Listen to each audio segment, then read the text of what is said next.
तो अब हमने डिस्कस करना है जी कि जो डिफरेंट मेथड्स हैं for production of polarised light वो कौन कौन से हैं और उनमें वो आपस में एक दूसरे के साथ किस तरह से डिस्टिंक्ट हैं।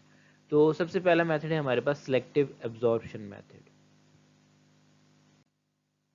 ये जैसे कि नाम से ज़ाहिर है जी, इसमें हमने लाइट के इलेक्ट्रिक फील्ड मींस के इलेक्ट्रिक फील्ड के वो वाले कंपोनेंट्स को एब्जॉर्ब करवाना है जो हमारे लिए डिज़ायर्ड है, डिज़ायरेबल है। देखें, एक चीज़ हमेशा आपने याद रखनी है जब भी आप पोलराइजेशन को स्टडी कर रहे होंगे, तो हम जानते हैं कि ये इलेक्ट्रोमैग्नेटिक वेव है, लेकिन हमने इसकी डेफिनेशन वाले पार्ट में ये क्लियर कर दिया था कि पोलराइजेशन के लिए बाय कन्वेंशन हम सिर्फ इलेक्ट्रिक फील्ड के कंपोनेंट की ऑसिलेशंस को देख रहे होते हैं।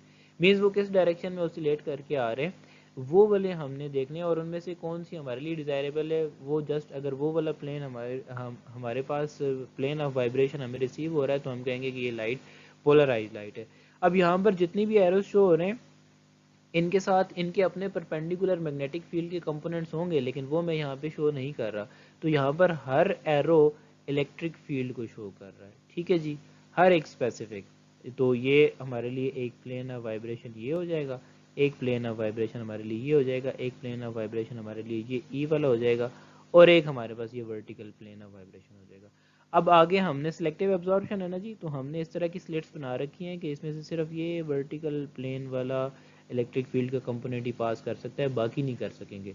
तो हमने यहाँ पर फर्स्ट फेज में इतनी पोलराइजेशन करवाई, सेकंड हमने उसी पोलराइजर को हॉरिजॉन्टल प्लेन में कन्वर्ट कर दिया, स्लिट्स ऐसी बनाई कि वो हॉरिजॉन्टली आ गई इस तरह से पोजीशन में। तो अब इसमें से तो ये वाला पार्ट देखें, इस तरह की वाइब्रेशन पॉसिबल नहीं है ना इसके अंदर, टू एंड फ्रो वर्टिकल, क्योंकि आगे ऊपर हमारे लिए हिंड्रेस है दोनों साइड के ऊपर। तो ये लाइट यहाँ से बिल्कुल टोटली एब्जॉर्ब हो जाएगी, तो यहाँ पर आगे आपको कोई भी लाइट नहीं मिलेगी, मीन्स उसकी इंटेंसिटी बहुत ही लो हो जाएगी, कह लें कि मिनिमम इंटेंसिटी आपको रिसीव होगी। तो एक्सपेरिमेंट डिफरेंट टेक्निक्स यूज़ की जाती हैं इसको करने के लिए, अचीव करने के लिए। To get polarisation of light we perform an experiment with two tourmaline crystals. ठीक है, तो आप different types of crystal use कर सकते हैं। क्रिस्टल बेसिकली कुछ भी नहीं करते, जस्ट वो स्लिट्स इस तरह से उनके अंदर डिज़ाइन हो जाती हैं, एडजस्ट होती हैं कि वो लाइट को एक स्पेसिफिक डायरेक्शन में ही अलाउ करते हैं पास होना, और दूसरी डायरेक्शन में सारे कंपोनेंट्स जो होते हैं वो एब्जॉर्ब हो जाते हैं, मीन्स कि वो रिफ्लेक्ट बैक हो जाते हैं, या फिर वो उसी क्रिस्टल के इलेक्ट्रॉन्स की तरफ से एब्जॉर्ब हो जाते हैं। ठीक है,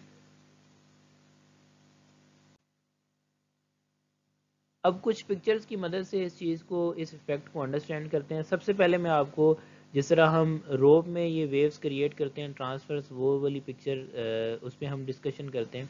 देखिए, हमारे पास अगर ये ट्रांसवर्स वेव हमने क्रिएट की हैं और आगे हमने जो एक पोलराइड ग्लास रखा है, जो भी क्रिस्टल उसके अंदर हमने यूज़ किया है, वो कुछ इस तरह से है कि वो इन वाइब्रेशंस को अलाउ नहीं करता उनमें से पास होने के लिए। तो उसके बाद आप देखें वो जो रोप है वो बिल्कुल स्ट्रेट अवे आगे मूव करेगी, उसके अंदर आपको इस तरह की कोई भी वेव्स नज़र नहीं आएंगी। और सेकंड ये हो सकता है कि हम वो क्रिस्टल इस तरह से डिज़ाइन करें कि उसमें से वो वेव्स पास कर सकें, मीन्स उसका जो प्लेन है वो अलाउ करे इन वाइब्रेशंस को कि वो इसमें से पास हो सकें। ठीक है, पहले वाले प्लेन में आप देखें तो अगर वो वाला प्लेन इनको अलाउ नहीं कर रहा था, वो प्लेन कुछ इस तरह से डिज़ाइन हुआ हुआ है कि उसमें से ये वाली जो वाइब्रेशन है इस डायरेक्शन वाली, वो वहाँ से पास नहीं कर सकती, उसे वहाँ से गुजरते वक्त हिंड्रेंस फेस करनी पड़ती है। और इस वाले में देखें यहाँ पर कुछ इस तरह की स्लिट होगी कि ये वेव इजीली इसमें से गुजर के, मीन्स वाइब्रेशन जो होगी वो इस प्लेन में से गुजर जाएगी। ठीक है, और अब ये जो वाइब्रेशंस हैं इनको आप ड्यू टू रोटेशन अपने हिसाब से सेट भी कर सकते हो। देखें, आपने सबसे पहली अभी इस डायग्राम में आप देखें, सबसे पहले आपने एक कंपोनेंट को अचीव किया, यहाँ पर आपने इलेक्ट्रिक फील्ड का एक कंपोनेंट ले लिया। अगर आप नेक्स्ट पोलराइजर लगाते हैं और उसकी डायरेक्शन चेंज नहीं करते तो ये कंपोनेंट फिर भी पास कर जाएगा। लेकिन इसका दूसरा केस ये है कि आप उसको थोड़ा सा रोटेट करें। ठीक है, आपने पहले वाले पोलराइड ग्लास में से इलेक्ट्रिक फील्ड का ये कंपोनेंट अचीव किया, दूसरे पोलराइड में से आपने उसको थोड़ा सा रोटेट कर दिया, तो अब ये देखें इलेक्ट्रिक फील्ड का ये कंपोनेंट भी थोड़ा सा रोटेट हो गया, उसको थोड़ा सा अपने आप को मोल्ड करना पड़ा है। लेकिन अगर आप इसको बिल्कुल परपेंडिकुलर रख दें to the plane of vibration, तो फिर आप उसमें से कोई भी लाइट देखेंगे कि पास नहीं हो रही। देखें पहली लाइट एज इट इज़ पास हुई, बिल्कुल आपने अब इस वाले ग्लास को आपने बिल्कुल 90 डिग्री के ऊपर रख दिया पहले वाले के साथ, तो अब यहाँ से कोई भी लाइट पास नहीं हो रही। तो ये जो आपने सबसे पहले ए वाली फिगर देखी है ना, तो ये वो वाला केस है जो बिल्कुल perpendicular to the direction of vibration पड़ा हुआ है। तो इसमें से एब्जॉर्प्शन 100% हो जाएगी, आगे कुछ भी नहीं जाएगा।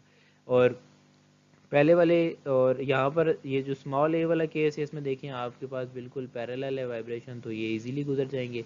इसमें थोड़ा सा कुछ एंगल पे हमने इसको रोटेट किया है, तो यहाँ पर वाइब्रेशन जो होगी, एम्पलीट्यूड देखें इसके कंपैरेटिवली एम्पलीट्यूड थोड़ा सा इसका कम है, लेकिन है ज़रूर। और इधर देखें आप, एम्पलीट्यूड बिल्कुल ना होने के बराबर हमें शो हो रहा है, ज़ीरो है, और लाइट भी आगे कोई पास नहीं कर रही। So that is how by selective absorption method we can achieve the effect or basically the polarized light। ठीक है।